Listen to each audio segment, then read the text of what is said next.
தன்னை பத்மநாபன் என்று பேசும்பொழுது கூட என்னை தெய்வம், இதய தெய்வம் என்றெல்லாம் குறிப்பிட்டார். தயவு செய்து என்னை தெய்வம் என்று சொல்லி தெய்வத்தை இழிவுபடுத்தாதீர்கள், என்னையும் கேலி செய்யாதீர்கள். ஏனென்றால் நான் தெய்வம் என்றால் இப்பொழுது கூட நான் 5-6 நாள் தேர்தல் பிரச்சாரத்தில் ஈடுபட்டு உடம்பு வலியோடு தான் நின்று கொண்டிருக்கிறேன்.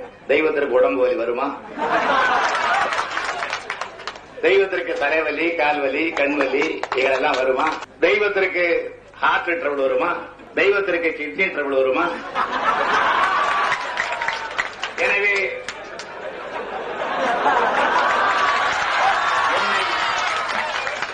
என்னை தெய்வம் என்று சொல்லி தெய்வத்தை இழிவுபடுத்தாதீர்கள்.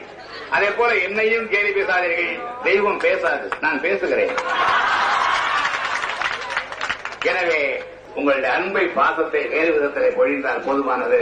என்னை தெய்வமாக்கி விடாதீர்கள்.